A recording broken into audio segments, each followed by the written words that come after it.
Assalamualaikum warahmatullahi wabarakatuh. Selamat datang kembali di BS Kreatif Channel. Channelnya orang-orang kreatif. Perkenalkan, nama saya Ahmad Hidayat, calon guru penggerak Angkatan 7 SDN 01 Petukangan, Kecamatan Wiradesa, Kabupaten Pekalongan. Dengan fasilitator Bapak Sugeng Prayogi, MPD. Pengajar praktik Bapak Sudi Raharjo, SPD. Pada kesempatan kali ini saya akan menayangkan video aksi nyata modul 1.4 Budaya Positif. Selamat menyaksikan. Assalamualaikum warahmatullahi wabarakatuh. Waalaikumsalam warahmatullahi wabarakatuh. Alhamdulillah, bismillah, alhamdulillah, wassalatu wassalamu ala rasulillah, amma ba'd. Yang terhormat Bapak Kepala Sekolah SDN 01 Petukangan, Bapak Hamdan SPD SD. Yang saya hormati Dewan Guru Bapak Ibu SDN 01 Petukangan.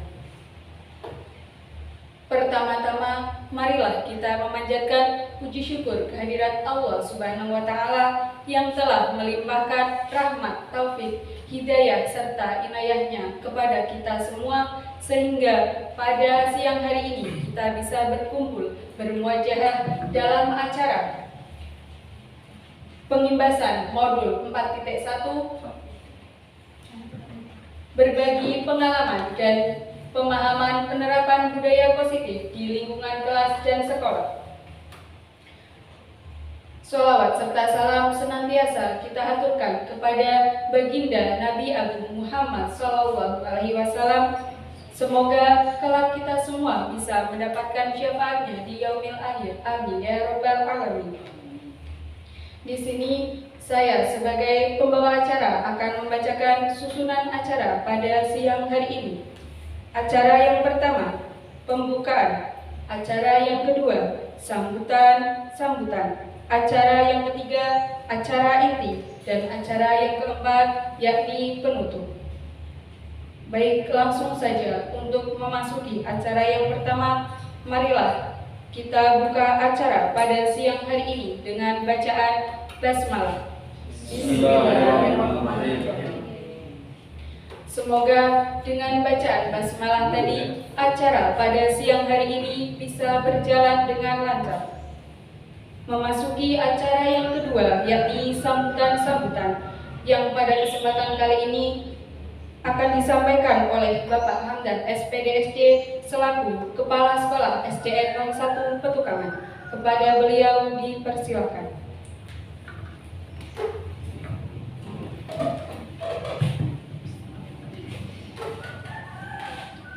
Assalamualaikum warahmatullahi wabarakatuh. Waalaikumsalam. Alhamdulillah. Alhamdulillahirabbil alamin wa bihi nasta'in ala umuri dunya waddin wa ala alihi wa ashabihi asma'in amma ba'du.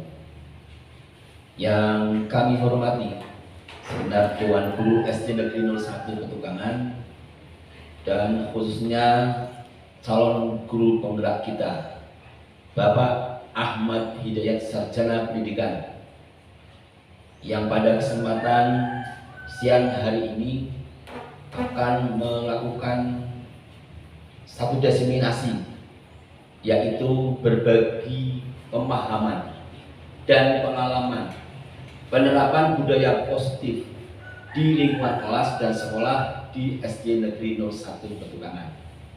Kita bersyukur kehadirat Allah Subhanahu wa Ta'ala. Hari ini kita dipertemukan dalam rangka untuk bertukar pengalaman, saling memberikan kontribusi, membangun sekolah kita ini menjadi sekolah sebagai tempat senang untuk tinggal kita bersama keluarga SD Negeri 01 Petukangan, baik Bapak Ibu guru maupun anak-anak kita. Pada kesempatan siang hari ini Yang pertama saya ucapkan selamat pada beliau Bapak Ahmad Hidayat yang tahap demi tahap mengikuti kegiatan pembimbingan untuk menjadi guru penggerak. Mudah-mudahan perjalanan selanjutnya ke depan nanti dimudahkan semuanya. Amin. Bapak Ibu yang kami hormati, apapun yang kita lakukan, sekali lagi, apapun yang kita lakukan di sekolah ini, mari kita bingkai dalam satu bingkai yang utama yang telah kita sepakati bersama, bahwa pembangunan di SD Negeri 01 Ketukan itu tidak lepas dari visi, misi, dan tujuan sekolah SD Negeri 01 Ketukan. Dari sisi manapun, mengembangkan sekolah ini harus mengacu ke sana. Oleh karena itu, Bapak Ibu dan Saudara sekalian, pada kesempatan ini kami ingin akan kembali visi, misi, dan tujuan sekolah kita. Visinya adalah terwujudnya peserta didik yang unggul, berprestasi, beriman dan bertakwa, berakhlak mulia, serta menjunjung tinggi nilai-nilai Pancasila sehingga terwujud profil pelajar Pancasila. Bapak Ibu yang kami hormati, untuk menunjang atau mencapai visi tersebut ada 5 langkah, 5 indikator tercapainya visi itu. Salah satunya adalah bahwa yang kita kembangkan di sekolah ini sesuai dengan perkembangan kurikulum IKM, implementasi kurikulum merdeka, yaitu meningkatnya dan berperilaku berakhlak mulia sebagai perwujudan beriman dan bertakwa kepada Tuhan Yang Maha Esa. Bapak Ibu, jadi baik kita sebagai guru, sebagai siswa, sebagai tenaga kependidikan, mari bersama-sama apa yang kita lakukan dalam mengembangkan sekolah ini, ketika kita bersosialisasi, berhubungan dengan siswa, dengan wali murid, dengan komite, dengan masyarakat, sesama guru, maka mari kita bangun, tampilkan perilaku berakhlak mulia. Salah satunya di dalam menegakkan kedisiplinan.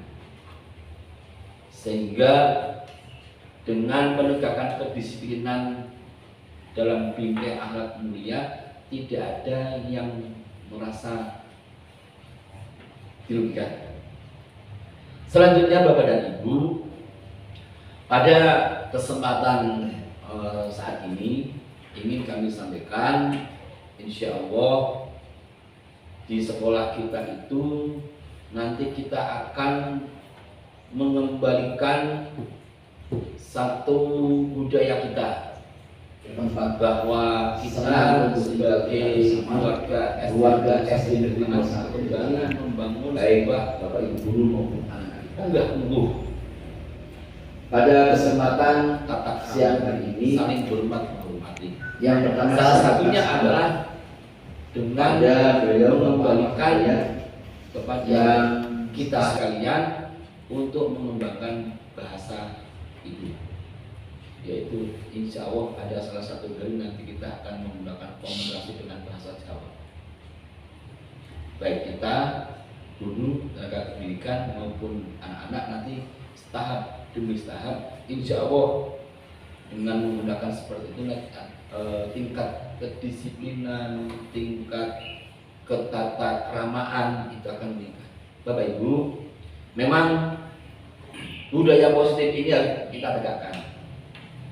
Pada kesempatan ini kami menyampaikan bahwa kita itu apapun yang kita lakukan, apapun yang kita kerjakan, kita akan menderita sebuah kerugian kalau tidak dilandasi sebagaimana visi tadi. Yang pertama adalah rasa keimanan dan ketakwaan kita kepada Allah Subhanahu wa taala. Yang kedua, kita harus menampilkan amal soleh. Kita harus menampilkan yang terbaik, baik untuk teman kita sejawat, juga kepada anak-anak. Demikian juga sebaliknya kepada anak-anak juga harus bisa menampilkan akhlak yang baik.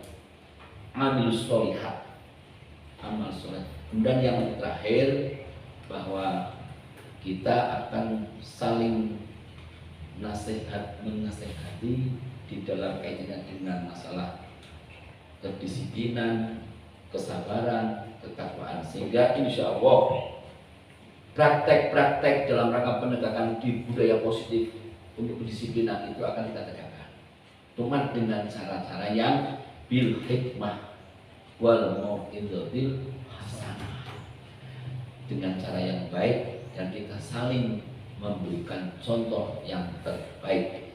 Kiranya itu yang dapat kami sampaikan, mudah-mudahan bisa memotivasi diri kita untuk menjadi yang terbaik dan memberikan contoh yang terbaik, baik untuk diri kita, lingkungan kita, keluarga kita, dan juga alam lingkungan sekitar kita. Billahi taufiq wal hidayah. Assalamualaikum warahmatullahi wabarakatuh.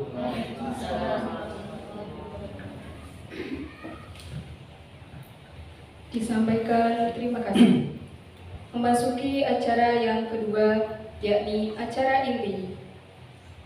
Pengibasan modul 1.4, berbagi pemahaman dan pengalaman penerapan budaya positif di lingkungan kelas dan sekolah oleh Bapak Ahmad Hidayat, SPD. Kepada beliau dipersilakan.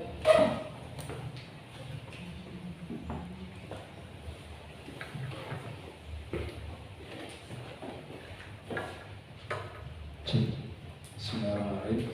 Assalamualaikum warahmatullahi wabarakatuh. Waalaikumsalam.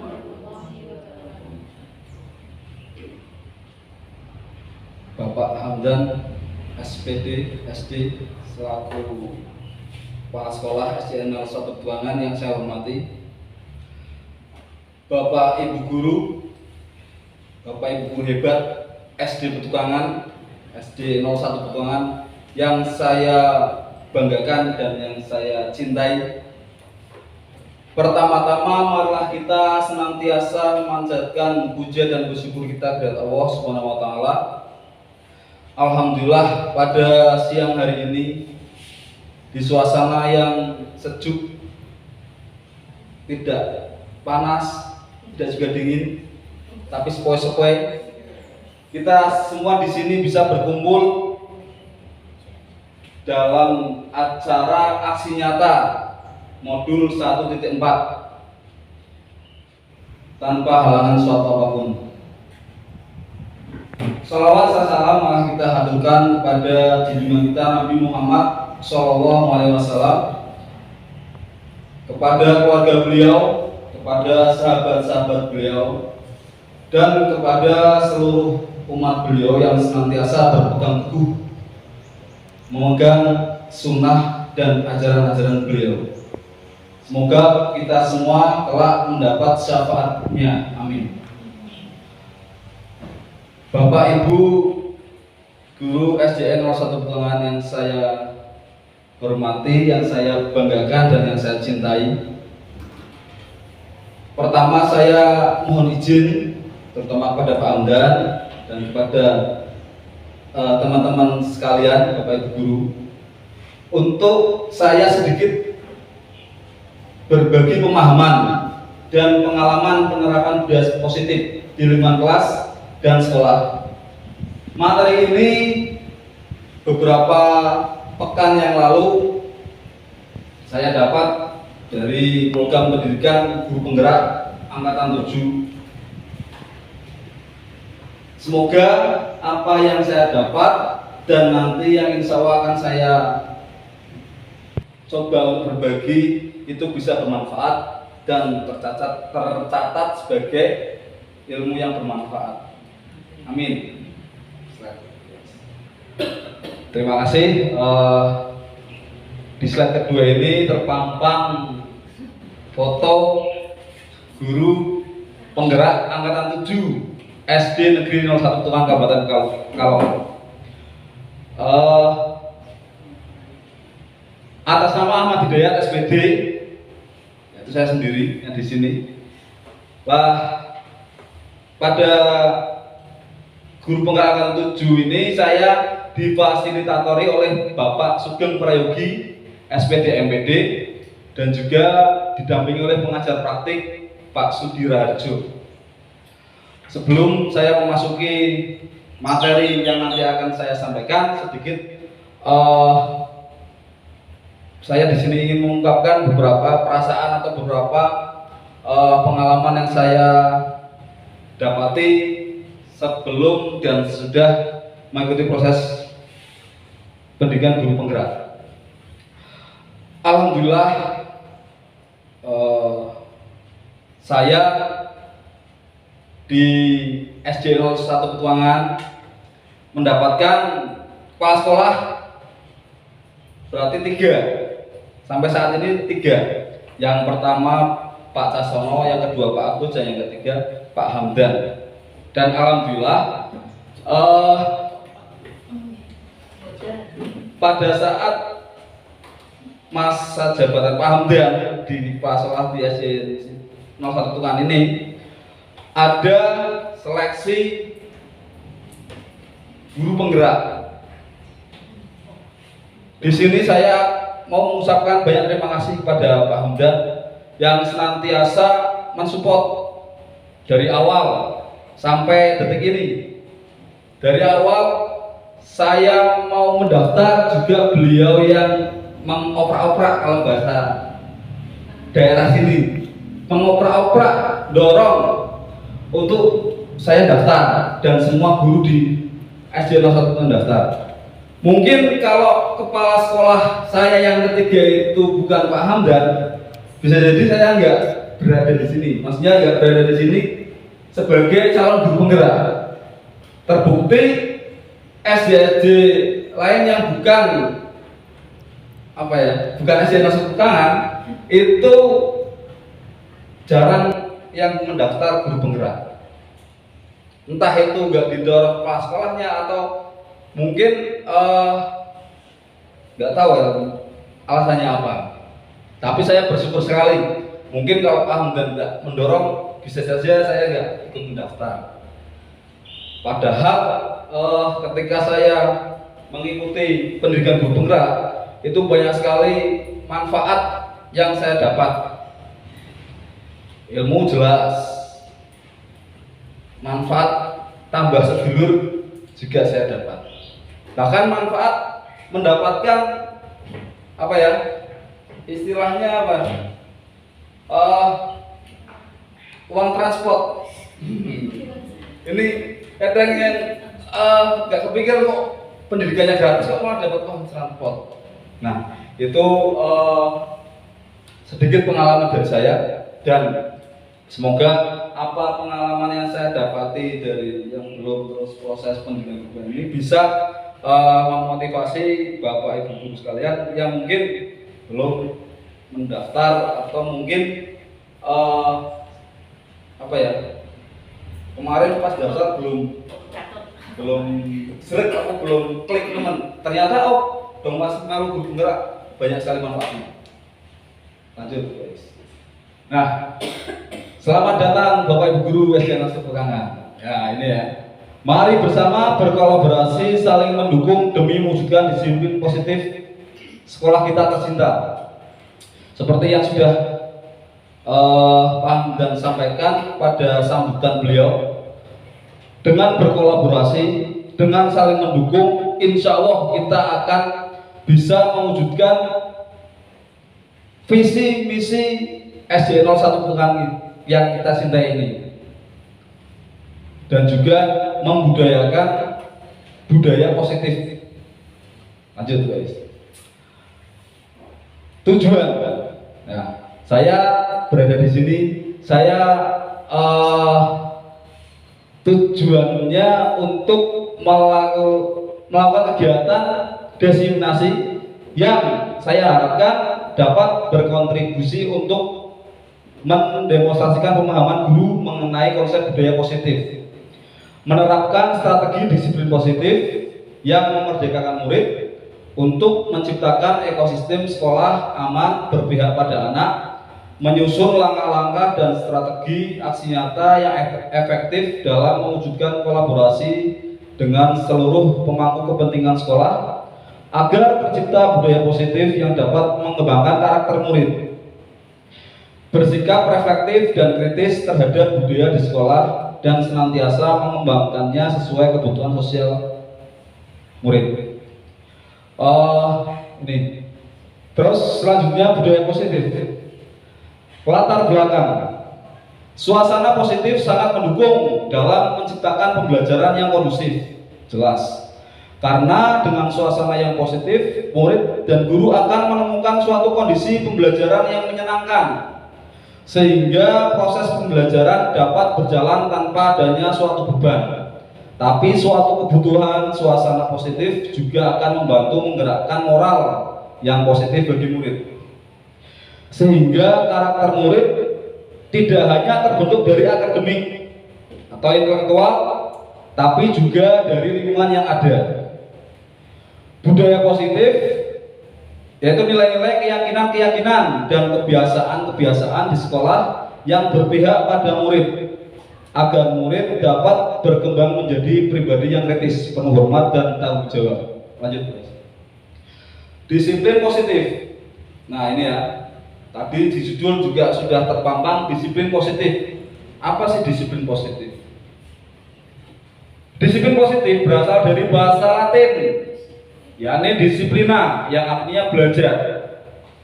Dalam budaya kita seringkali kata disiplin menjadi suatu yang dilakukan seorang pada orang lain untuk mendapatkan suatu kepatuhan. Kecenderungan umum menghubungkan kata disiplin dengan ketidaknyamanan. Ketika mendengar disiplin seolah-olah apa ini, ada aturan apa ini? Biasanya yang tertanam di benak kita mungkin semacam itu. Kalau nggak di benak kita, di benak saya sendiri semacam itu. Barangkali sama. Jadi disiplin positif merupakan salah satu cara penerapan disiplin yang bertujuan untuk menumbuhkan kesadaran serta memberdayakan murid untuk melakukan sesuatu tanpa sogokan, tanpa ancaman maupun hukuman. Dalam penerapan disiplin positif ini, murid diajarkan untuk memahami konsekuensi dari perilaku mereka, menumbuhkan motivasi intrinsik atau motivasi yang ada dari diri kita, diri murid tersebut, bukan karena pengaruh dari luar seperti adanya ancaman, sogokan ataupun hukuman. Yang semua itu termasuk motivasi ekstrinsik. Disiplin positif akan melahirkan nilai kebajikan. Nilai-nilai kebajikan adalah sifat-sifat positif manusia yang merupakan tujuan mulia yang ingin dicapai setiap individu. Nilai-nilai tersebut bersifat universal dan lintas bahasa, suku bangsa, agama maupun latar belakang. Nilai kebajikan pada profil pelajar Pancasila. Nah, ini ya, seperti visi-visi kita yang muaranya membentuk profil pelajar Pancasila. Profil pelajar Pancasila itu semacam apa? Seperti apa? Nah, ini profil pelajar Pancasila yaitu profil pelajar yang tingkah lakunya, tindak tanduknya, apalagi perilaku, tingkah laku, tindak tanduk itu mencerminkan sikap yang beriman, bertakwa kepada Tuhan Yang Maha Esa, berakhlak mulia, berkebinekaan global, bergotong royong, mandiri, bernalar kritis dan kreatif. Nah, adapun di sini saya juga menjelaskan tentang kebutuhan dasar manusia. Sejatinya itu manusia itu butuh apa? Pada umumnya manusia yang normal itu membutuhkan 5 kebutuhan ini. Yang pertama, kebutuhan bertahan hidup. Jelas, manusia pasti butuh untuk bertahan hidup. Salah satu upayanya dengan cara makan, minum, dan seterusnya. Yang kedua, kebutuhan kasih sayang dan diterima. Mungkin masa nggak ada kasih sayang juga nggak apa-apa. Mungkin ada yang berpikiran semacam itu, tapi sejatinya enggak. Manusia itu butuh kasih sayang, entah itu kasih sayang dari temannya, entah itu kasih sayang dari pasangannya, entah itu kasih sayang dari orang tua, ya. Dan juga butuh diterima oleh lingkungan. Walaupun mungkin kebutuhan selanjutnya ada, tapi kalau di lingkungan itu tidak diterima, nggak bakalan nyaman. Lanjut yang kedua, yang ketiga ya. Kebutuhan penguasaan. Ini penguasaan, yaitu power. Manusia juga butuh itu. Butuh apa ya? Butuh berkuasa walaupun menguasai diri sendiri. Sebenarnya kalau misalkan ada pertanyaan, kalau memang butuh penguasaan, kenapa nggak semua jadi pemimpin? Kenapa nggak semua orang minat jadi pemimpin? Gitu kan? Mungkin ada pertanyaan semacam itu. Di sini kebutuhan penguasaan tidak harus memimpin orang lain, tapi manusia juga sebenarnya butuh penguasaan untuk memimpin dirinya sendiri. Saya yakin kadang ketika kita dikuasai atau dipimpin atau disuruh-suruh oleh seseorang atau oleh atasan, kadang terbesit, kok aku di komen-komen kok aku kayak gini kan, seakan-akan tidak ada kuasa. Nah, itu menandakan bahwa sebenarnya manusia itu butuh penguasaan. Maksud ya. Terus yang selanjutnya, kebutuhan kebebasan, freedom. Ada kalanya manusia itu butuh bebas, butuh merdeka, butuh nggak terikat. Ada kalanya semacam itu. Terus yang terakhir, fun atau kesenangan. Nah, ini kadang-kala jadi meme, kadang-kala ditertawakan, kadang-kala guyonan. Padahal kesenangan juga salah satu dari kebutuhan manusia. Makanya SD kita alhamdulillah tiap apa ya? Kadang tiap semester, kadang tiap tahun itu ada kegiatan fun, ya kan, memenuhi kebutuhan kesenangan, refreshing, jalan-jalan. Alhamdulillah, jadi Pak Guru dan Bu Gurunya terlihat segar dan ceria. Kalau nggak ada peser-peser, nggak ada jalan-jalan, mungkin suntuk. Alhamdulillah SD kita memenuhi kebutuhan yang tadi, yang kelima. Selanjutnya Bapak Ibu, teori motivasi perilaku manusia.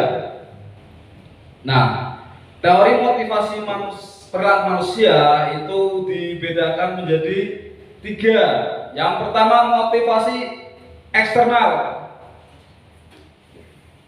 ya, yaitu motivasi yang dari luar untuk menjadi ketidaknyamanan atau hukuman apa yang akan terjadi apabila saya tidak melakukannya, ya, itu kan jelas tersirat motivasi dari luar, apa yang akan terjadi, ya.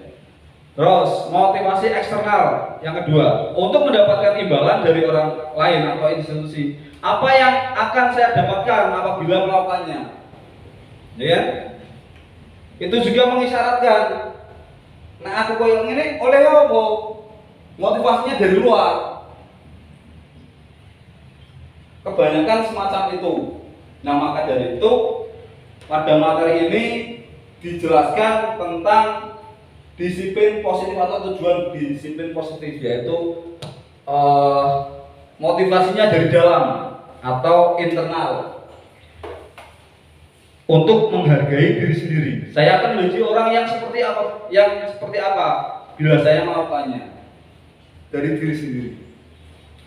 Motivasi merupakan dorongan yang timbul pada diri seseorang secara sadar atau tidak sadar untuk melakukan sesuatu tindakan dengan tujuan tertentu. Lanjut. Konsep disiplin. Konsep disiplin pada akhirnya ada 4, dibedakan jadi 4. Yang pertama hukuman, penghargaan, konsekuensi, restitusi. Hukuman, penghargaan, konsekuensi, restitusi. Hukuman biasanya menyakitkan. Kira-kira kalau dihukum senang apa bahagia? Senang apa bahagia? Nggak ada pilihan yang benar. Senang apa menyakitkan kalau dihukum kira-kira Bapak Ibu? Saya kira jawabannya sama, pasti menyakitkan. Hukuman juga tidak membuat nyaman, membuat kita takut, kadang kita dendam, memaksa, berbohong, dan rendah diri. Selanjutnya ada penghargaan. Penghargaan itu kadang tidak efektif, membuat iri satu sama lain, sing di dalam, sing di orang, yang biasanya membuat iri. Mematikan kreativitas. Biasanya kalau sudah kasih penghargaan stagnan, berarti aku jos, aku hebat, enggak berkembang lagi. Terus menghukum dengan sistem ranking, merampas dan menghargai dirinya. Selanjutnya konsekuensi. Konsekuensi ini termasuk penguatan jangka pendek. Perlunya memonitoring, stimulus respon, terus murid menghormati peraturan, kehilangan waktu untuk memperbaiki kesalahan. Nah, di sini tertulis murid menghormati peraturan. Nah, itu kan bagus, ya kan? Murid kan berarti kan jelas. Nah, ini kalau konsekuensi artinya murid itu menghormati peraturan karena bukan dari motivasi diri sendiri. Wes ditentukan peraturan hanya ngekor, anut apa? Nah, yang di sini yang keempat restitusi. Kenapa saya cetak merah itu nanti yang saya akan bahas. Kalau yang ini mungkin 3 sudah biasa dengar. Kalau restitusi mungkin jarang dengar. Saya juga baru dengar ketika ikut PGP. Barangkali Bapak Ibu sudah pernah mendengar, nanti bisa bareng-bareng dibahas. Restitusi itu bisa menjadikan murid bertanggung jawab atas perilakunya. Fokus pada pemecahan masalah jangka panjang, murid menghormati dirinya dan orang lain, murid memegang kontrol dirinya sendiri, murid bersemangat memperbaiki kesalahan. Itu untuk restitusi. Lanjut guys. Adapun restitusi adalah proses menciptakan kondisi bagi murid untuk memperbaiki kesalahan mereka, sehingga mereka bisa kembali pada kelompok dengan karakter yang lebih kuat. Segitiga restitusi merupakan tahapan tindakan yang dilakukan guru untuk membawa murid mentaati kesepakatan kelas yang telah ditetapkan dan mengakui secara sadar dan terbuka ketika melakukan, serta merasa nyaman ketika sudah jujur. Lanjut guys. Tahapan segitiga restitusi. Yang pertama yaitu menstabilkan identitas. Yang kedua, validasi tindakan yang salah. Yang ketiga, menanyakan keyakinan kelas. Lanjut. Tadi saya sebutkan segitiga restitusi. Ya, segitiga restitusi itu ada validasi tindakan, menstabilkan identitas, dan menanyakan keyakinan kelas. Pada validasi tindakan yang salah itu biasanya kita awali dengan melakukan pertanyaan. Kamu tentu punya alasan mengapa melakukan itu. Maksudnya melakukan kesalahan itu pasti kamu punya alasan. Terus adakah cara yang lebih baik atau efektif untuk mendapatkan apa yang kamu butuhkan?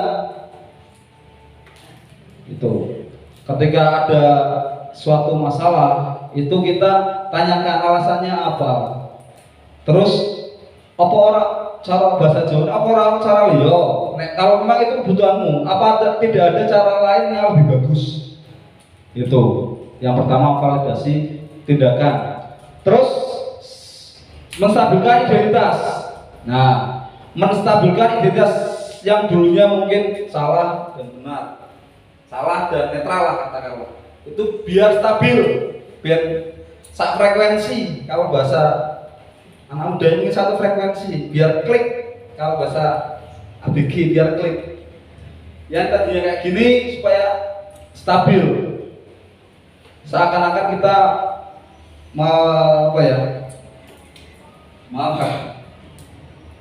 biar stabil, biar setara, mensetarakan. Setiap orang pasti punya kesalahan, ya kan? Kata-katanya pemantiknya itu seperti itu, dan stabil.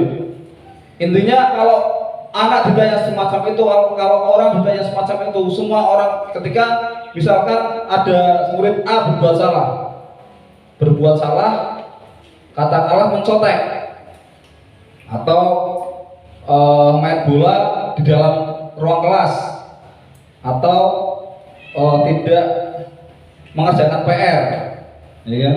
Ketika kita sebagai seorang guru pendekatannya atau cara mengatasi masalahnya dengan segitiga restitusi yang diantaranya ada menstabilkan identitas. Setiap orang itu punya kesalahan. Seakan-akan yang salah dua sama itu bukan kamu toh, Pak Guru juga punya salah, cuma beda. Otomatis anak lebih nyaman. Kira-kira semacam itu. Nah, misalkan kita punya kekurangan dan orang lain juga ngomong sama kita, aku juga punya kekurangan. Kira-kira nyaman enggak? Hah? Nyaman kan ya? Oh berarti podo. Nah, terus kamu bukan satu-satunya yang pernah melakukan ini. Saya kok pikir kamu tok. Oke, kan malah kan seakan-akan Pak Guru belani, seakan-akan. Ini dalam rangka menstabilkan identitas. Ketika sudah stabil, sudah klik, insya Allah dikasih apa ini? Dikasih masukan, dikasih nasihat, gampang masuk. Terus menanyakan keyakinan kelas. Keyakinan kelas itu karena keyakinan kelas apa yang telah kita sepakati. Kamu ingin menjadi orang yang seperti apa? Nah, ini ada kata baru keyakinan kelas. Lanjut guys. Ciri-ciri restitusi bukan untuk menebus kesalahan, namun untuk belajar dari kesalahan. Kalau konsekuensi mungkin menebus kesalahan.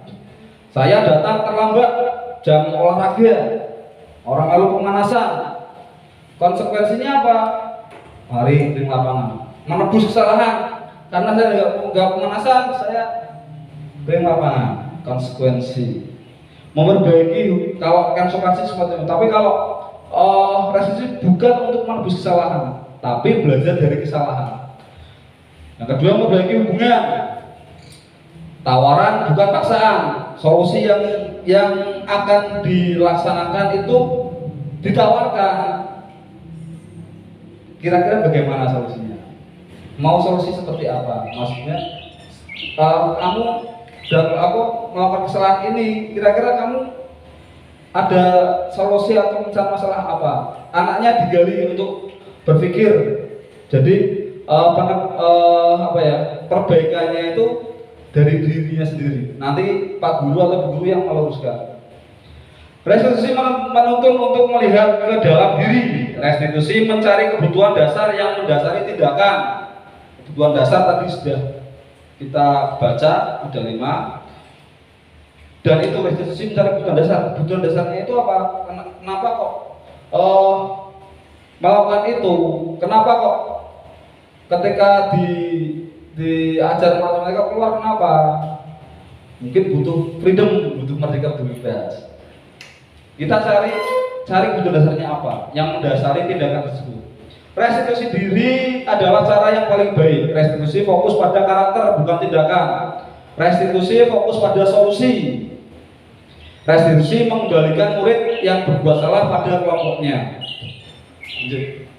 Nah, posisi kontrol, ada 5 posisi kontrol. Yang pertama posisi penghukum, yang kedua posisi pembuat merasa bersalah, dan yang ketiga posisi kontrol teman, yang keempat posisi kontrol pemantau, dan yang kelima posisi kontrol manajer. Kita bahas dari yang pertama, posisi penghukum, yang mungkin ketika Bapak Ibu guru atau ketika saya atau ketika siswa-siswa kita sekolah dulu, kalau siswanya yang sekolah, itu biasanya Pak gurunya menerapkan posisi penghukum. Ketika salah langsung eksekusi. Bocah ribut pada penghapus, bocah lambat-lambat ngepel. Kalau zaman dulu semacam itu pada umumnya. Seorang penghukum biasanya menggunakan hukuman fisik maupun verbal, fisik maupun omongan. Orang-orang yang menjalankan posisi hukum senantiasa mengatakan bahwa sekolah merupakan sistem atau alat yang dapat lebih menekan murid-murid lebih dalam. Terus guru yang melakukan posisi penghukum akan berkata, patuhilah aturan saya atau awas. Biasanya semacam itu. Awas loh, gelem. Awas loh, ancaman-ancaman. Terus kamu selalu salah, kamu saja salah. Selalu menjustis semacam itu. Selalu, pasti selalu. Yang terakhir selesai. Snack. Orang berapa PR mesti orang tahu berapa PR. Mesti mana kok mana. Masa itu. Biasanya semacam itu kalau guru-guru dulu. Kalau sekarang enggak. Terus karena kamu tidak mengerjakan tugas, tulis kalimat ini 100 kali. Ini zaman saya masih berlaku. Zaman saya sekolah. Penulis, saya tidak akan mengulangi kesalahan ini, saya tidak akan berkelahi ya gitu kan. Tulis 100 kali. Itu kalau guru semacam itu. Mungkin Bapak Ibu guru pernah melihat semacam itu. Kalau yang ibu-ibu mungkin nggak pernah mengalami, tapi kalau yang bapak-bapak bisa jadi mengalami. Saya tidak akan berkelahi, ya kan? Saya tidak akan bolos, saya gitu. Berulang 100 kali. Hasilnya kemungkinan murid marah, mendendam, atau bersifat agresif. Bisa saja mereka lebih berontak. Posisi yang kedua adalah posisi membuat merasa bersalah. Posisi kontrol membuat merasa bersalah. Pada posisi ini biasanya guru akan bersuara lebih lembut. Pembuat merasa bersalah akan menggunakan keheningan yang membuat orang lain merasa tidak nyaman, bersalah, atau rendah diri. Kata-kata yang keluar dengan lembut akan seperti, "Ibu sangat kecewa sekali dengan kamu. Berapa kali Bapak harus memberitahu kamu?" Ya. Terus gimana coba kalau orang tua kamu tahu kamu berbuat begini? Ya, mungkin pernah kayak gitu kan, satu kelas seni, ya kan? Hasilnya murid akan merasa bersalah, lemes judes, rosok, batin, ya kan?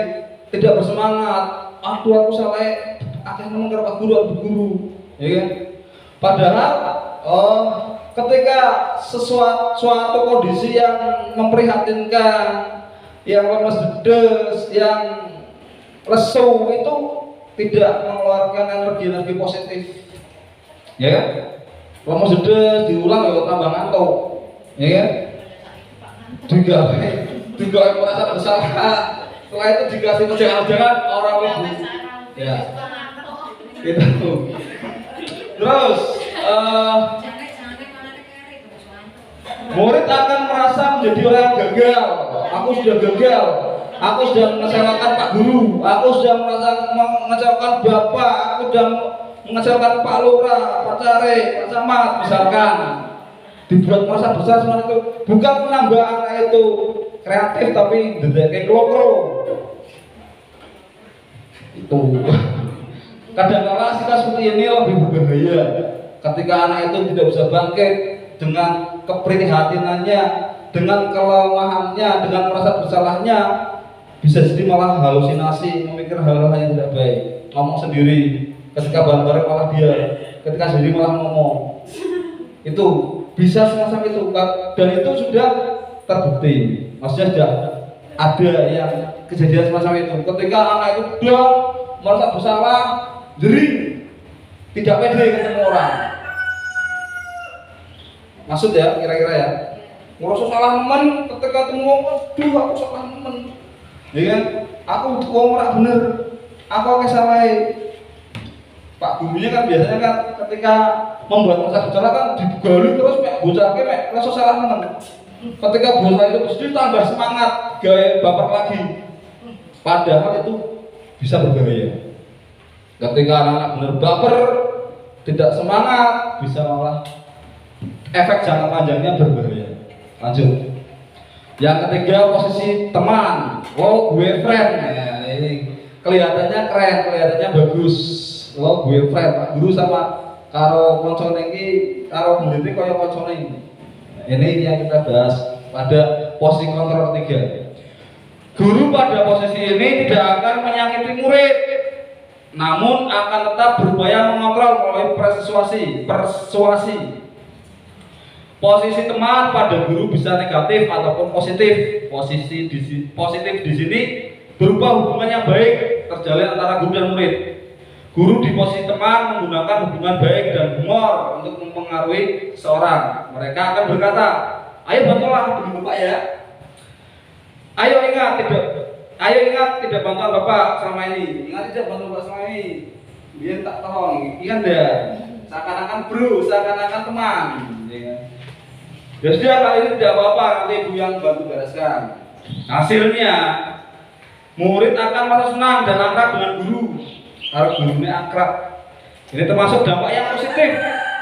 Hanya saja di sisi negatif, murid menjadi tergantung pada guru tersebut. Kalau nggak sama Pak Guru itu, kalau nggak sama guru itu, nggak maunya sama Pak Guru itu aja, maunya guru itu aja. Itu ada sisi negatifnya.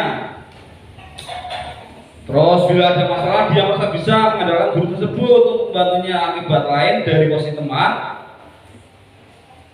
akan berbuat sesuatu bila yang menyuruh adalah guru tersebut. Nah dikongkon Pak Guru sing bro sing teman anut, tapi nek dikongkon guru ya sungkan teman, ya sungkan tidak mau kayak gitu. Nah itu sisi negatifnya. Walaupun setiap tadi kontrol yang saya sebutkan tadi itu ada positifnya, tapi ada juga sisi negatifnya. Yang keempat, posisi pemantau. Memantau berarti mengawasi. Mengawasi pada saat kita mengawasi, kita bertanggung jawab atas perilaku orang-orang yang kita awasi. Posisi pemantau berdasarkan pada peraturan-peraturan dan konsekuensi. Tidak ada aturan, ada konsekuensinya, kita cuma mantau. Dengan bukan sanksi atau konsekuensi, kita dapat memisahkan hubungan pribadi dengan murid. Sebagai seorang yang menjalankan posisi pemantau, pertanyaan yang diajukan secara mantau biasanya peraturannya apa? Apa yang mereka melakukan? Sanksinya apa? Konsekuensinya? Kalau misalnya kamu melakukan itu, konsekuensinya apa? Langsung dihadapkan dengan pasalnya apa? Hukumannya apa? Pemantau. Ya. Hasilnya murid memahami konsekuensi, paham. Aku nek koki bakal koki. Aku nek orang pangkat bakal besok kok libur maneh. Kan rasa kelasisan misalkan. Aku kalau bolos nanti bisa saja dipindah sekolah. Aku kalau tidak pakai kelas olahraga, katakanlah di pelajaran olahraga tidak ikut ke lapangan. Itu. Tahunya dengan konsekuensi sama peraturan. Motivasinya motivasi dari luar, bukan dari diri sendiri. Hasilnya murid mengapresiasi yang harus dijalankan karena telah membahas salah satu peraturan sekolah. Murid dibuat tidak nyaman, guru tidak menunjukkan suatu emosi yang berlebihan, menjadi marah atau membuat merasa bersalah. Hanya berpaku pada aturan-aturan. Lanjut. Yang terakhir, posisi manajer. Dalam posisi ini menurut saya termasuk yang ideal. Yang ideal itu posisi manajer. Pada posisi terakhir ini atau posisi manajer, guru berbuat sesuatu bersama dengan murid, mempersilahkan murid mempertanggungjawabkannya. Pelaku yang salah itu diajak berdiskusi solusinya bagaimana. Mendukung murid agar dapat menemukan solusi atas permasalahannya sendiri. Ketika murid itu ada masalah, ada berbuat tindakan yang kurang pas, itu diajak komunikasi untuk solusinya bagaimana. Dilibatkan, murid itu dilibatkan, diorangkan, dijak berdialog, dijak berdiskusi. Terus seorang manajer telah memiliki keterampilan dua teman maupun pemantau. Sebagai manajer, guru akan menanyakan pertanyaan seperti ini. Apa yang kita yakini? Kembali ke keyakinan kelas. Apakah kamu meyakininya? Jika kamu meyakininya, apakah kamu bersedia memperbaikinya? Tugas seorang manajer bukan untuk mengatur perilaku seseorang. Kita membimbing murid untuk mendapat atau untuk dapat mengatur dirinya. Seorang manajer bukannya memisahkan murid dari kelompoknya, tapi mengembalikan murid tersebut ke kelompoknya dengan lebih baik dan kuat. Hasilnya, guru akan mengembalikan tanggung jawab pada murid untuk mencari jalan keluar permasalahannya. Tentu dengan bimbingan guru. Walaupun murid dilibatkan, tapi guru itu sebenarnya ada solusi, tapi melibatkan murid, menggali potensi muridnya dulu, melibatkan murid. Lanjut. Keyakinan kelas, dari tadi dengar keyakinan kelas itu apa? Belum dibahas. Nah, keyakinan kelas adalah satu disiplin positif yang bisa kita terapkan dalam budaya positif di sekolah. Dengan adanya keyakinan kelas, di setiap kelas diharapkan dapat mewujudkan tujuan pendidikan yang orientasinya yaitu membentuk profil pelajar Pancasila. Keyakinan kelas dibuat dan disepakati bersama-sama. Di sini jelas terlihat keyakinan kelas itu beda dengan peraturan kelas, beda dengan peraturan sekolah. Pada pagar di sini dijelaskan keyakinan kelas dibuat dan disepakati bersama-sama. Jadi dalam menentukan aturan, dalam menentukan pasal-pasal atau dalam menentukan keyakinan itu guru melibatkan murid-muridnya untuk menyusun itu. Anak-anak, mari kita susun bagaimana kelas yang kita impikan. Kelas yang kita impikan itu semacam apa? Itu dilibatkan. Kalau dulu zaman kita sekolah, mungkin kan kita hanya tahu peraturan sekolah. Aturan sekolah harus berangkat jam 7 pagi, aturan sekolah harus berpakaian rapi, aturan sekolah harus semacam ini, semacam itu. Seakan-akan aturan itu apa ya? Hanya dari atas ke bawah. Hanya dari atas ke bawah. Hanya dari atas ke bawah. Kita sebagai ngekor aja, udah ada matangnya, kita hanya mentaati. Kira-kira itu kira-kira ya bahasa Indonesia. Kira-kira kalau kita dilibatkan untuk membuat undang-undang atau membuat peraturan dengan kita hanya mentaati peraturan, itu lebih nyaman mana?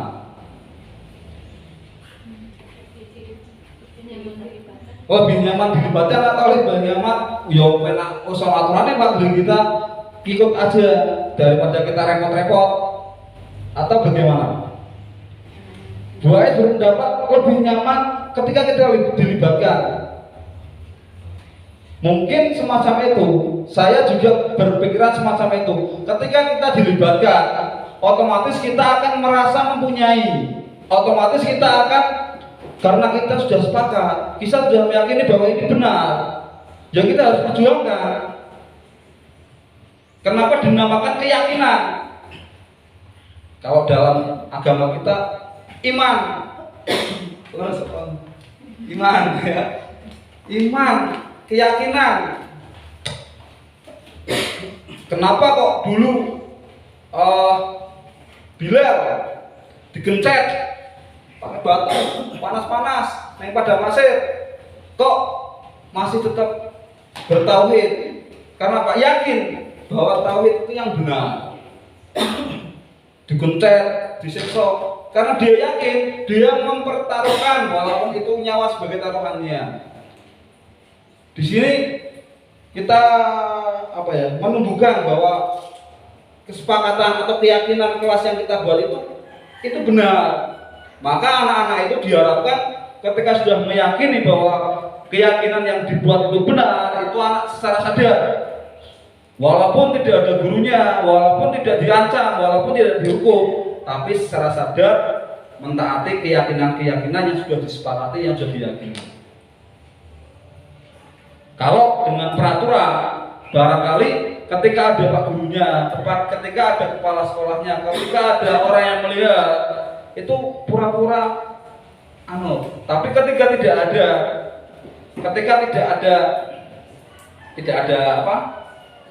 ada orang yang melihat, ya melanggar. Seperti ketika kita berkendara, ketika kita menggunakan motor, karena adanya peraturan, hanya ada aturan, dan kita tidak meyakini.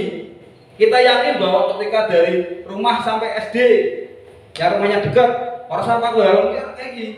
Aku yakin orang helm, orang masalah, aman. Karena kita lebih yakin bahwa orang helm, orang anak.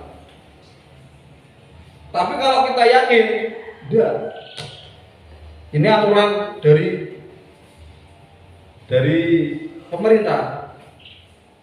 Dampaknya semacam ini, semacam itu. Kalau kita tidak melanggar semacam ini, semacam itu.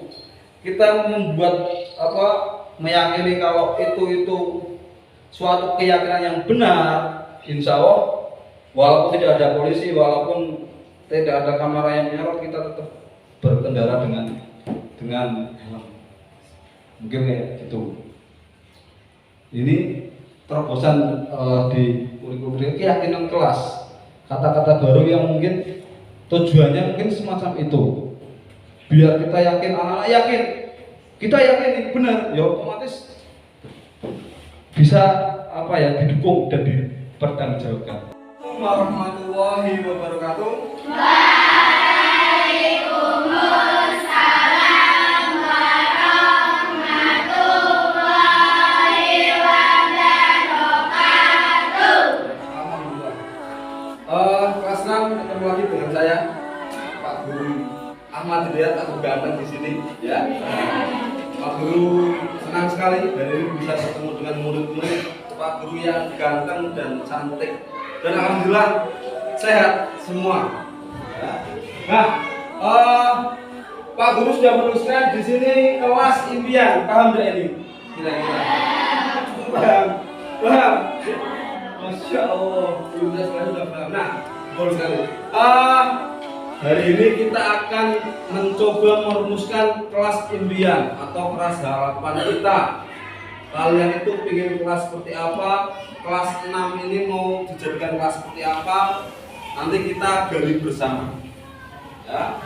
Silakan kalian boleh mengeluarkan unek-unek yang ada di otak kalian. Bayangkan dan renungkan kelas ini Pak jika pakai kelas itu mau bagaimana? Siap tidak? Siap tangan.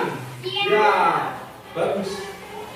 Ya, kira-kira kelas impian kita kelas yang bagaimana coba? Kelas yang bagaimana coba? Dijawab aja apa? Disiplin, apalagi coba? Tidak menyontek, apalagi? Saling tolong menolong, apalagi coba? Kelas bersih, apalagi? Saling menghargai, apalagi? Datang tepat waktu, apalagi mas? Membawa aku sendiri, apalagi coba?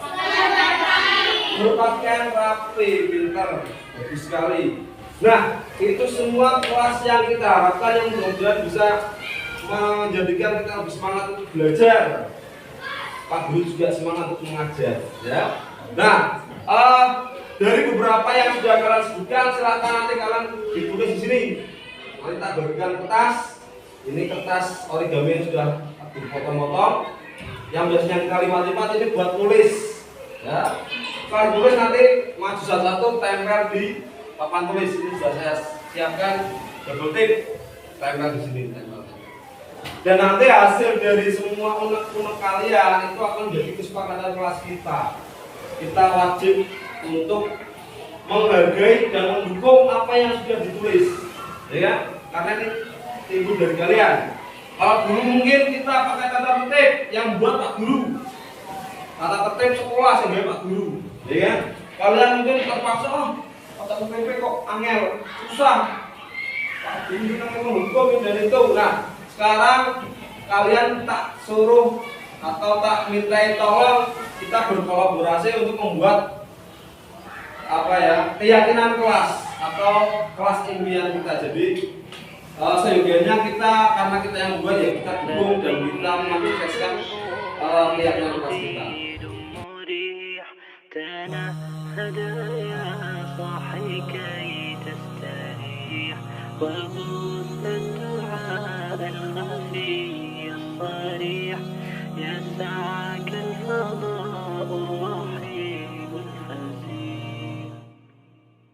سبيل الدموع سبيل مريح تنهدى يا صاحي كي تستريح وبث الدعاء الخفي الصريح يسعك الفضاء الرحيب الفسيح سبيل الدموع سبيل مريح تنهدى يا صاحي كي تستريح وبث الدعاء الخفي الصريح يسعك الفضاء الرحيب الفسيح فبالله كم. Setelah menyimak video yang pertama, silakan Bapak Ibu bisa menyimak video yang kedua.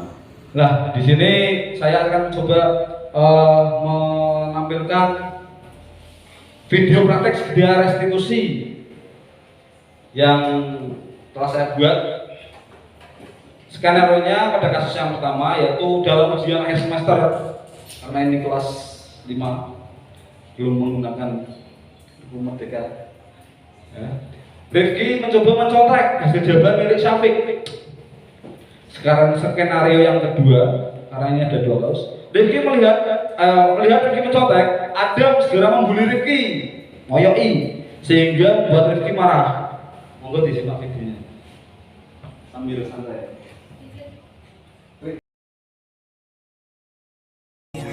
وينشط ذاك السقيم العليل وقد كان بالسقم دهرا طريق تقال العثار العظام به ويغدو الهوى ككبش ذبيح بذكر الإله تطيب الحياة تسر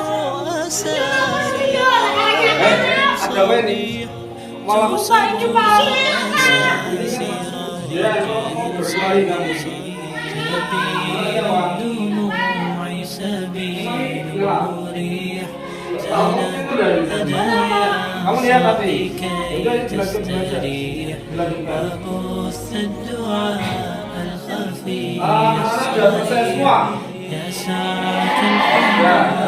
kalau dia nanti dibuka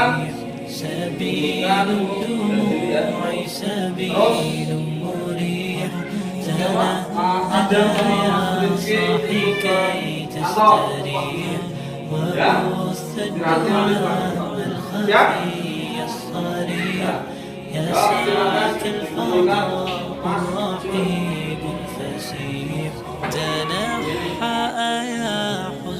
واهجر فؤادا توكل Mas Rifki, Mas Adam, kalian tahu enggak Pak Guru manggil kalian itu untuk apa tahu? Sudah tahu enggak tahu? Sudah tahu. Pak Guru panggil kalian ke sini karena tadi ada kejadian ketika ujian, ya kan? Ini kan enggak? Ingat enggak? Ingat, ya kan? Tadi Rifki kata mencontek, ya. Pak Guru tak mau baca-baca, ternyata kata Mas Adam kamu mencontek, ya. Adam. Nah, sekarang Pak Guru mau tanya satu-satu, jawab dengan jujur, ya, nggak usah takut, ya. Karena Pak Guru bukan sama kalian, Pak Guru ini kalian jujur dan sharing lah, sharing aja. Mas Rifki, kamu tadi mencontek ya. Kenapa kamu mencontek? Kamu nggak belajar atau lihat bola?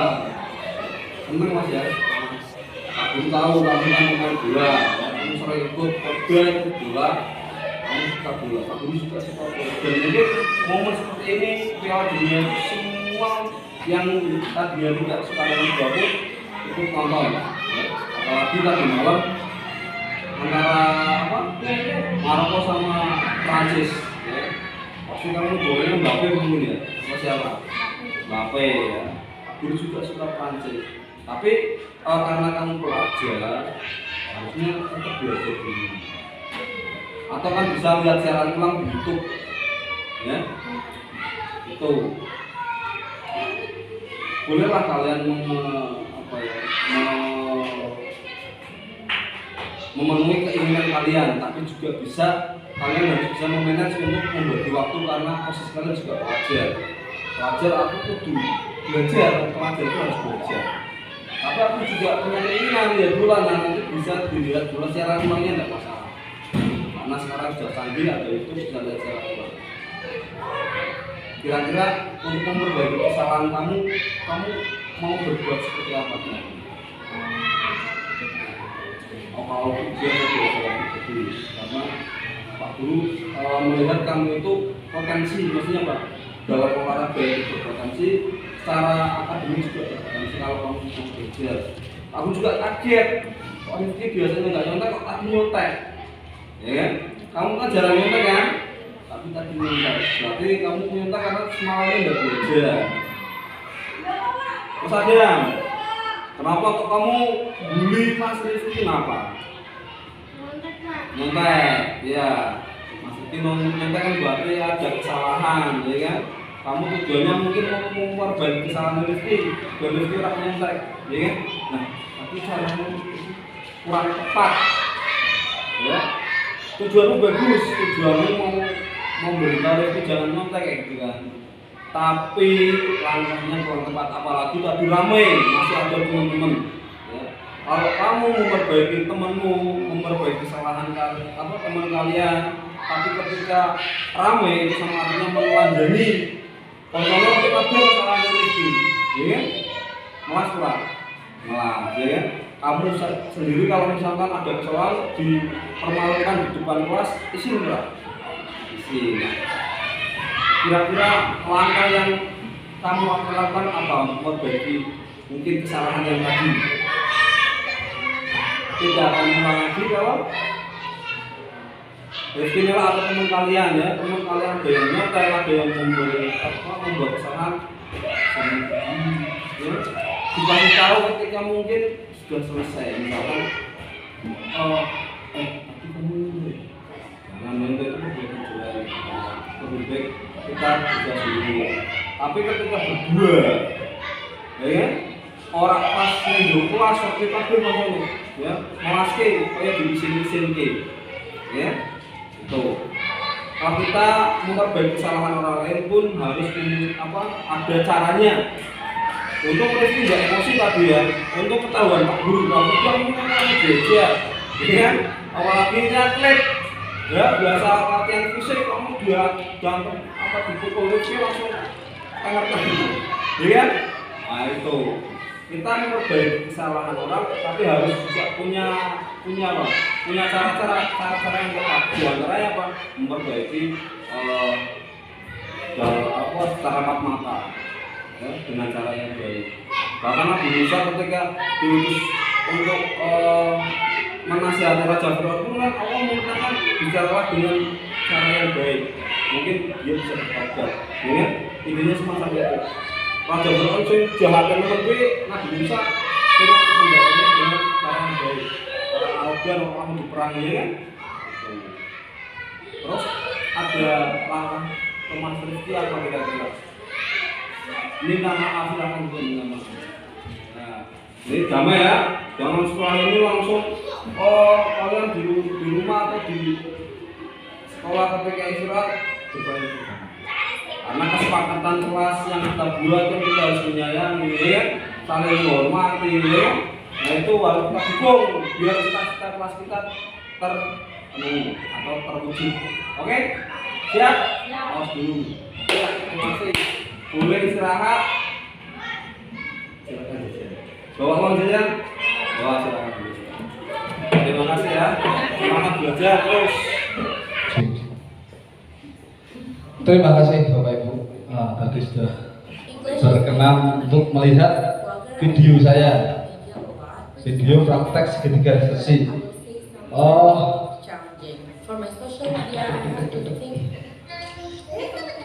Untuk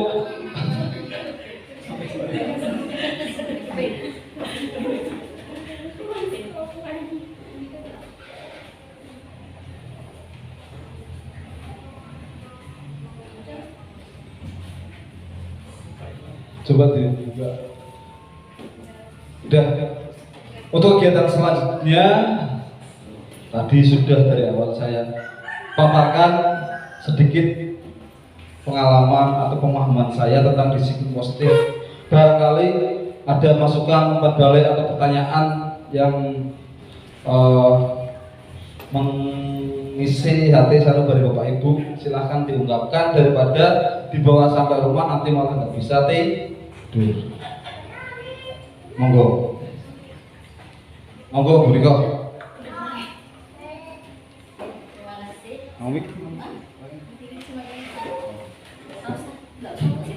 Pakai background itu.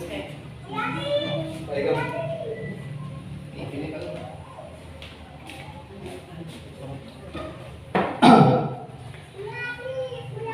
Bunyi enggak?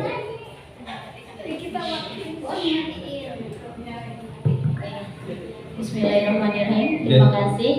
Assalamualaikum warahmatullahi wabarakatuh. Waalaikumsalam warahmatullahi wabarakatuh.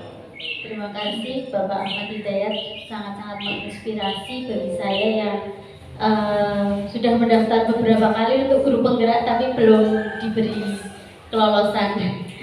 Sangat-sangat inspirasi untuk saya, Bapak Nyun Sewu.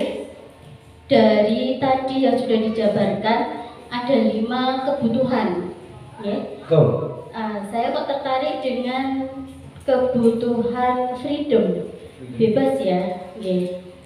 Untuk anak sekolah, setiap kelas mungkin ada untuk anak ingin bebas walaupun sudah tahu di sekolah tapi dia pengennya main terus. Dari kelas 1 sampai kelas 6 saya kira ada semua. Walaupun anak besar pun Betul. sudah dibilangin aja masih kalau bapak ibu gurunya keluar sebentar udah mulai ribut. Bagaimana menurut Bapak untuk mengatasi anak yang memiliki kebutuhan freedomnya itu lebih banyak ketika dia di kelas? Kalau mungkin di luar kelas ketika posisinya masih main itu kita bisa bolehlah kayak gitu. Cuman kalau di dalam kelas kita juga harus punya kontrol. Kemudian tadi juga disampaikan posisi kontrol. Kalau untuk kebutuhan kebebasan atau freedom ini, menurut Bapak itu posisi kontrol sebagai guru itu yang mana? Kemudian yang kedua, untuk anak yang di luar sekolah, itu saya lihat banyak sekali anak-anak PAM itu juga katanya menurut mereka itu butuh kebebasan. Kalau sama peraturan itu nggak mau diikat sama peraturan. Dan keponakan saya itu salah satunya juga anggota PAM zaman dulu, Masya Allah. Iya, katanya seperti itu, nggak mau terikat peraturan itu. Kalau saya mungkin semua orang tua sudah menghalalkan berbagai cara untuk menahan seperti itu. Kalau menurut Bapak itu Bapak sebagai orang tua itu posisi kontrol ataupun reaksi untuk menumbuhkan disiplin positif di rumah itu seperti apa? Itu juga nanti hasilnya juga nanti anaknya dia bagaimana. Kemudian yang ketiga, maaf satu tapi yang ketiga apakah dari kelima posisi kontrol tadi setiap guru atau guru boleh menggunakan lebih dari satu? Kalau menurut Bapak tadi kan yang manajerial, yang paling bisa bisa kita gunakan. Kalau misalnya kita menggunakan posisi kontrol hukuman, pastilah nih secara refleks kita otomatis tadi sudah dijelaskan, kalau kamu kayak gini, halo kayak gini loh, nanti hukumannya ini. Saya rasa itu refleks sekali. Itu apakah boleh kita menggunakan lebih dari satu dari 5 posisi kontrol tersebut? Cuma mungkin untuk presentasenya yang bagaimana? Seperti itu. Terima kasih atas kesempatannya. Assalamualaikum warahmatullahi wabarakatuh. Waalaikumsalam warahmatullahi wabarakatuh. Terima kasih Bu Rito yang sudah memberikan beberapa pertanyaan atau pertanyaan, dan ini bukti bahwa beliau itu mendengarkan dengan cara sama walaupun temponya agak singkat penjelasannya. Baik, dari ketiga pertanyaan tersebut saya akan mencoba mengupas sedikit demi sedikit, mudah-mudahan bisa membuat Bu Riko itu sedikit tercerahkan. Yang pertama yaitu kebutuhan kebebasan. Betul sekali, tiap kelas, tiap kelas karena di sekolah ya, kelas 1 sampai kelas 6 pasti ada anak yang ada aja tingkahnya disuruh mengerjakan tugas malah keliaran. Bukti bahwa mereka ingin bebas. Menurut saya sebagai seorang guru, kita bisa melakukan penelitian atau analisis kenapa kok anak itu beda dengan anak yang lain. Kan mungkin yang di sekolah kan yang beda mungkin sedikit ya, yang mungkin butuh bebas, yang mungkin liar, mungkin susah diatur itu mungkin sedikit. Lah kalau kita tertarik dengan tingkah pola mereka, pengen tahu alasannya apa, kita bisa menganalisisnya. Kenapa kok anak itu bertingkah semacam itu? Bisa dimulai dengan kita berkunjung ke rumahnya. Dalam hal ini kita berkolaborasi dengan orang tua. Kita bisa menanyakan kondisi di rumahnya itu semacam apa. Misalnya, Bu, di rumah Mas siapa? Doni katakanlah. Mas Doni itu kegiatannya semacam apa? Ibunya mungkin ilmunya tinggi atau mungkin orang kaya. Oh, Doni itu kalau di rumah belajar Pak, pulang sekolah tak leskan neng kelas. No. Anak ibu bar itu tak kursus renang, bar itu di rumah selesai maghrib ngaji. Bar ngaji sinau, bar sinau tidur. Nah, mungkin penjelasannya semacam itu. Kalau dilihat, wah, ada orang yang beres ya berarti waktunya bermanfaat. Seakan-akan semacam itu. Seakan-akan ketika anaknya itu di rumah bar rumah les, kursus renang, bar kursus renang, tengah rumah adus TPQ, bar TPQ, malamnya sinau ngaji. Seakan-akan udah jelas. Kita mengesampingkan bahwa anak-anak itu butuh bermain, butuh bebas, butuh ada kalanya kebutuhan manusia. Pada dasarnya kan butuh kebebasan. Ada kalanya anak itu pengen keluar, ada kalanya anak itu pengen hujan-hujanan, ada kalanya anak itu pengen bermain dengan temannya. Kita bisa mencarinya semacam itu. Alasannya apa? Ketika alasannya sudah ketemu, gini Bu, masalahnya kalau di sekolah itu dia itu malah justru kalau diulang atau kalau diajar merdeka, saya nulis malah dolanan. Kan mosok Bu, neng omah ki angkutan dan itu, tapi neng sekolahan kok kuwi. Kasus demi kasus biasanya kayak gitu. Karena di rumahnya banyak tekanan, pengen orang merdeka, maka keluar merdekanya di sekolahan. Mungkin salah satu caranya dengan itu. Terus yang kedua, pertanyaannya Posisi kontrol mana ketika ada anak yang semacam itu, ya kan? Nah, kita bisa mulai dengan posisi yang tadi idealnya manajer. Bu Riko bertanya tadi, boleh enggak dengan lebih dari posisi kontrol? Kalau memang dirasa posisi manajer dari bawah itu sudah dapat, ya kita enggak usah repot-repot pakai posisi kontrol selanjutnya. Kalaupun terpaksa, Pak, anaknya itu bedul banget, bandel banget, kemungkinan ki iso marine nek di posisi penghukum, kemungkinan. Ya silahkan, akan tetapi hukumannya bukan hukuman yang sembarangan, tapi hukumannya juga yang mendidik.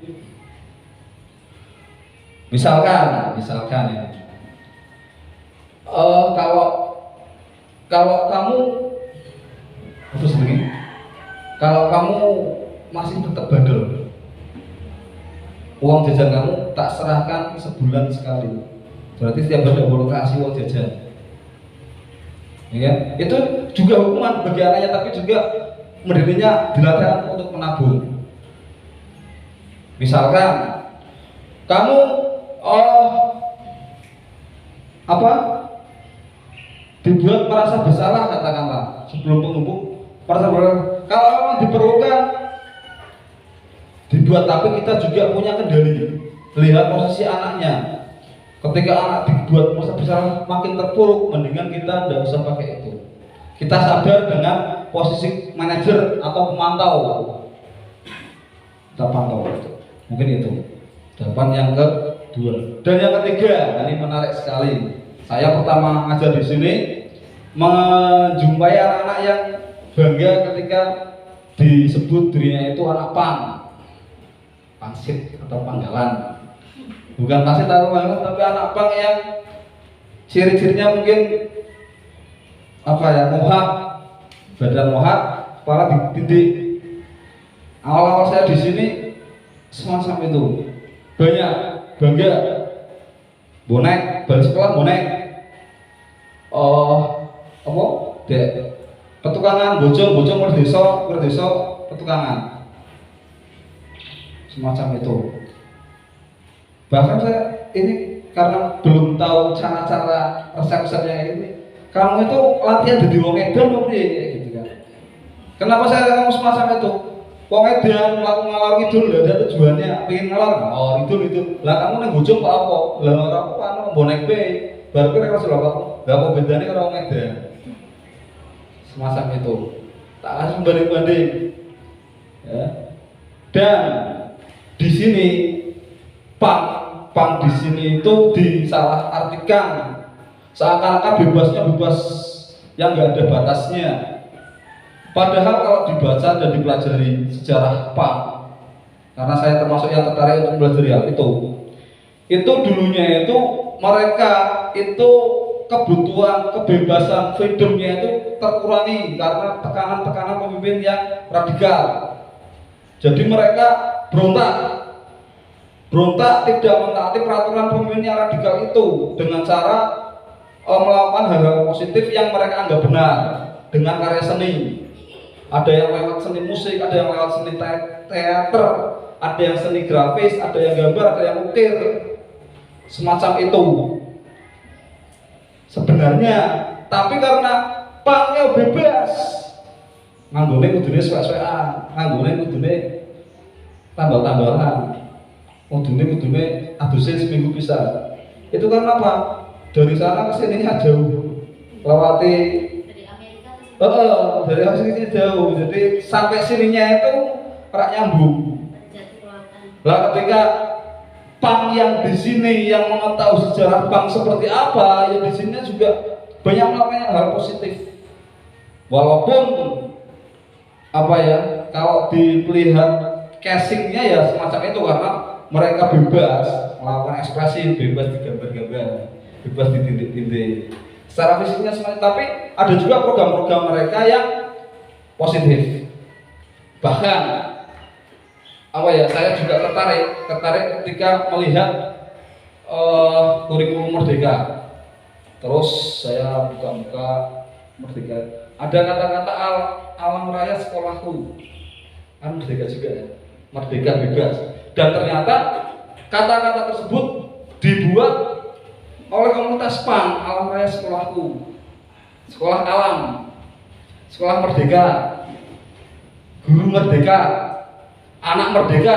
Kata-kata anak merdeka itu lebih apa ya, tahun 98 itu sudah dicetuskan oleh anak PAN untuk mengekspresikan kreativitasnya lewat musik, lewat seni. Kan kok semacam itu. Artinya ketika suatu kebebasan, suatu kemerdekaan itu dipelajari lebih dalam lagi, sebenarnya bukan kebebasan yang muncul, tapi kebebasan yang apa ya, sekedar memenuhi kebutuhan, dan itu positif, dan itu kebutuhan positif kan? Bukan kebebasan yang merdeka bebas, gitu, enggak. Seperti halnya kalau dalam agama Islam, ketika kita bertauhid itu merdeka, bebas dari kesyirikan, itu termasuk merdeka. Artinya apa? Tidak ada aturan-aturan yang wagu. Kalau kita masih berbuat syirik, kalau dalam agama Islam, berarti kan nggak merdeka. Misalkan kita percaya bahwa cincin yang saya pakai ini ada kekuatan gaib yang ketika saya ke kamar mandi harus dicopot. Kalau tidak dicopot, ini setannya marah. Artinya kita nggak merdeka karena kita berbuat syirik, percaya bahwa ada kekuatan Allah yang bisa membahayakan kita. Dunia hati-hati, itu merdeka orang, nggak merdeka.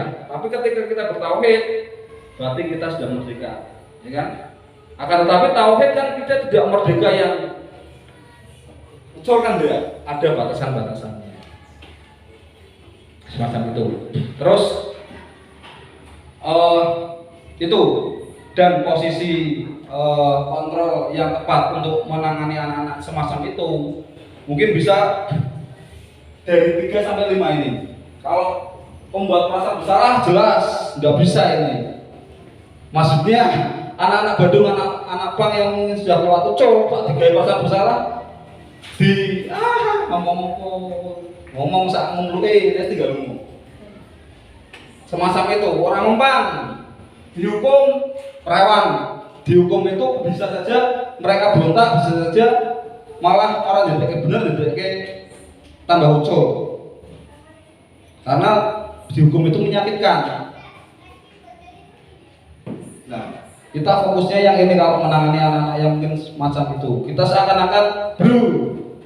Zaman dulu juga ketika anak-anak yang Badung yang di sekolah kita yang pengen anak-anak PAN, saya berusaha menjadi bro, menjadi teman.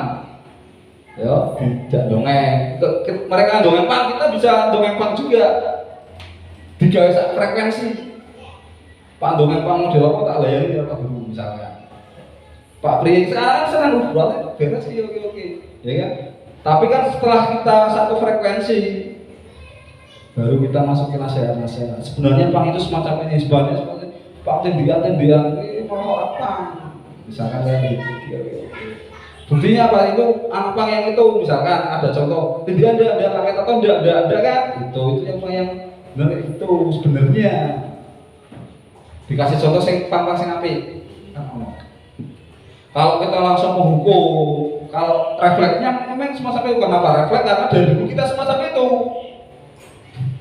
Dari dulu kita dididik itu ada kesalahan eksekusi, gitu. Dari zaman dulu. Makanya timbulnya kurikulum baru, kurikulum merdeka itu mau mengendalikan kondisi yang dicita-citakan Ki Hajar Dewantara, berpihak pada murid. Orang radikal, orang keras, orang kencang. Maksudnya ketika menghukum pun dengan pendidikan, dengan cara-cara yang baik. Itu. Dan bisa dipelajari juga cara mengajar Rasulullah SAW. Misalkan lebih jauh lagi semacam itu. Mau dikembalikan sebenarnya pendidikan Ki Hajar Dewantara kan sudah dari dulu, cuma kan nggak kepakai karena terjajah. Terkontaminasi dengan penjajah mungkin. Jadi pendidikannya semacam soal eksekusi yang mengakibatkan timbulnya perlawanan, bukan perbaikan karena dihukum. Mungkin itu. Terima kasih, sama-sama. Yang lain, silakan. Monggo. Assalamualaikum warahmatullahi wabarakatuh. Waalaikumsalam warahmatullahi wabarakatuh. Nggak salah lama, satu pertanyaan saja ya. Ini sifatnya seperti sharing ya. Tadi saya tertarik pada segitiga restitusi yang disampaikan oleh Pak Dayat. Tanpa saya sadari, ternyata saya kok juga sudah melakukan hal itu. Jadi gini, saya memiliki satu murid yang lumayan bisa dikatakan mencuri perhatian saya. Di mana setiap hari itu anak itu tidak membawa buku sesuai jadwal. Kemudian ketika pengumpulan tugas, kebetulan setiap hari memang untuk melatih anak itu disiplin terhadap tanggung jawabnya sendiri. Setiap hari memang saya bertugas di rumah. Itu setiap hari ketika saya tagih mana dikumpulkan tugasnya itu sering tidak mengumpulkan. Nah, secara pribadi saya melakukan pendekatan terhadap anak itu. Saya menanyakan, ini kamu seperti ini tuh alasannya apa? Kok sering tidak membawa buku sesuai jadwal, PR tidak dikumpulkan, kamu ada apa? Kamu kenapa? Dan dari diri anak itu muncul jawaban, ya Bu, karena saya di rumah itu hanya sama nenek. Nah, orang tuamu kemana? Kerja. Orang tuamu pulang kerjanya jam berapa? Sore. Dan saya beri stimulus, kamu bisa belajar malam hari. Kalau malam hari memang ketika menjelang isya itu sudah disuruh istirahat. Dan yang menjadi pertanyaan menjadi apa ya, sebuah yang harus saya tangkap dan harus saya analisis itu ada ungkapan dari anak itu, ibu itu kalau di rumah pulang kerja nanti main HP. Nah, itu yang menjadi apakah ini sebuah perasaan itu. Kemudian setelah itu saya mencoba melakukan pendekatan lagi, menyampaikan beberapa pertanyaan agar anak itu terus tergali jawaban-jawaban yang saya inginkan. Nah, setelah anak itu menyampaikan beberapa alasan seperti itu, saya mengatakan kepada anak itu, terus kira-kira kamu ingin bagaimana? Kamu ingin menjadi anak yang seperti apa? Itu teman-temanmu bisa mengumpulkan tugas, teman-temanmu membacanya sudah lancar, kamu berarti harus bagaimana? Dari diri anak itu menyampaikan keinginannya, ya Bu, aku juga pengen pintar, aku pengen bisa belajar. Terus apa yang ingin kamu lakukan? Gak tahu.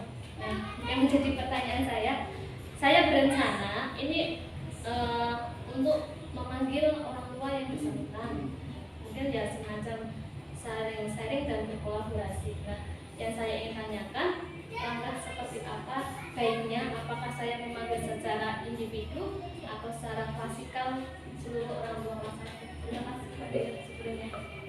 Terima kasih. Pertanyaan satu, tapi kok agak mumet ya dijawabnya.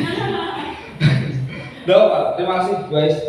Sedikit yang saya tangkap dari pertanyaan Bu Ais tadi, ada anak yang beda. Tadi Bu Rika itu butuh kebebasan. Yang satunya, yang tempatnya Bu Ais itu anaknya kurang fokus, sering saling perhatian.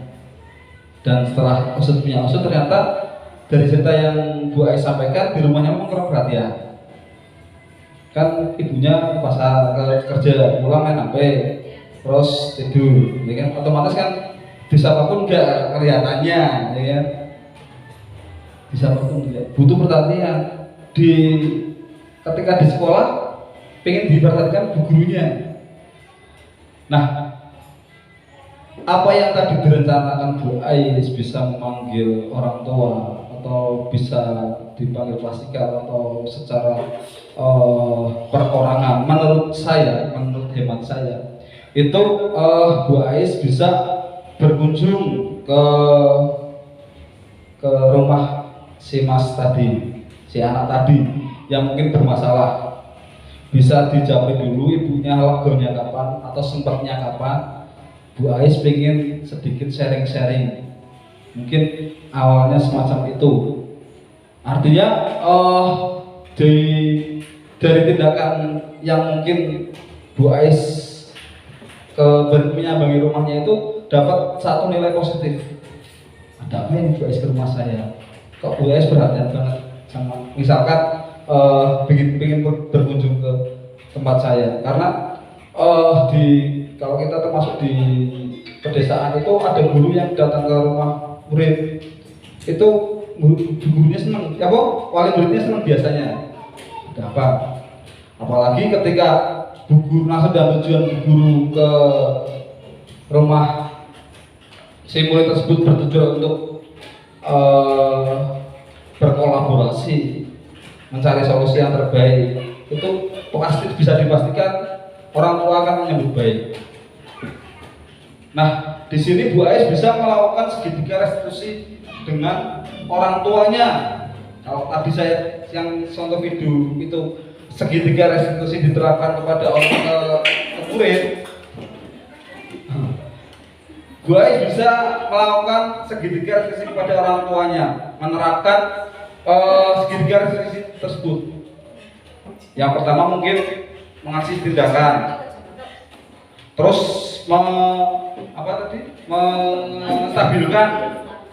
menstabilkan identitas, ya. Bisa dipertanyakan ini, Bu, misalkan pertanyaan otomatis, Mas Andri atau kalau Mas Dani atau kalau Mas Leo itu kira-kira cita-citanya seperti apa, Bu ya? Kok kalau di sekolahan kayaknya aktif, yang lain pada masih aktif sendiri ya. Bu, kayak gitu, dia jadi polisi ya. Oh, pantesan aktif, polisi kan aktif di luar ini. Katakanlah aktif, bisa olahraga dan itu distabilkan digali. Oh ya bagus, itu bisa didukung. Terus kegiatannya seperti apa, Bu? Kayak gitu. Distabilkan. Oh, sebetulnya bagus itu.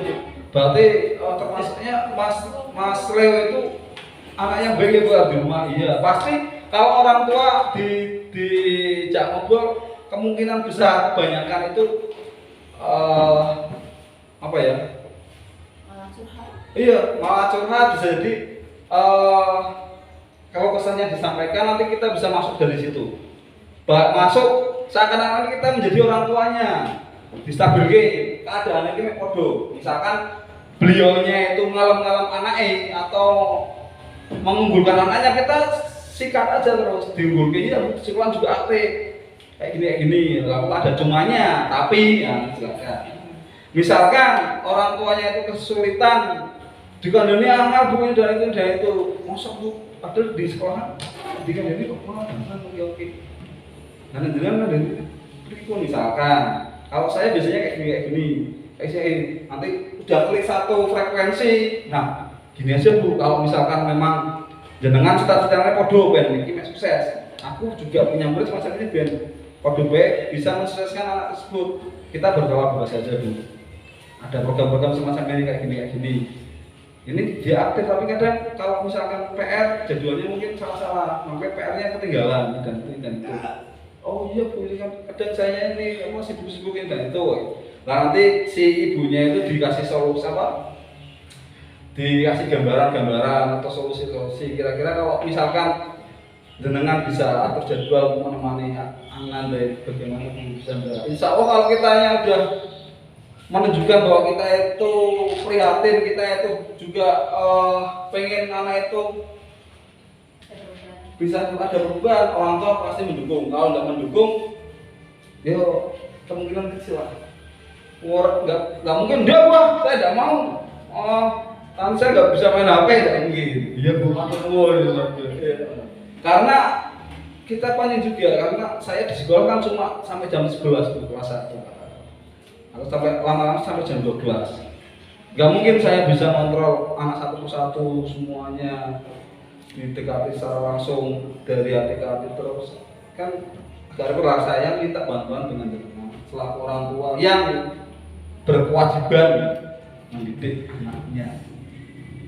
Karena kan sifat yang wajib mendidikkan orang tua kalau dulu kan bantu mendampingi dan seterusnya. Ya kan? Kalau perintah mendidikan orang tua dulu, kewajiban sepanjang semacam. Kalau dengan misalkan ada kesulitan, ada masalah apa, bisa konsultasi ke saya, bisa kolaborasi sama saya. Insya Allah kalau saya bisa bantu, pasti saya bantu. merasa kayak gitu kan, diperhatikan sama gurunya, ibu monggo tak ngayam dulu ya. Dan pulang makan malah tidak ngayam dulu. Biasa semua itu. Mungkin itu Bu, menerapkan segitiga restitusi kepada orang tuanya. Oke. Terima kasih. Ada lagi pertanyaannya? Kalau tidak ada, nanti saya tutup. Monggo. Barangkali sampun Pak. Ya. Terima kasih. Arigato, thank you. Ini perpaduan antara bahasa Jepang dan bahasa Inggris. Dan yang terakhir, yang paling panjang, saya tutup dengan bahasa Indonesia. Salam sehat dan bahagia. Semoga kita sehat selalu, bahagia selalu, pikiran cerah, dompetnya tebal, isinya tebal, dimudahkan segala urusannya. Amin. Kurang lebihnya saya mohon maaf. Saya akhiri. Semoga apa yang saya sampaikan bisa bermanfaat bagi saya terutama dan bagi Bapak Ibu semua. Saya akhiri. Assalamualaikum warahmatullahi wabarakatuh.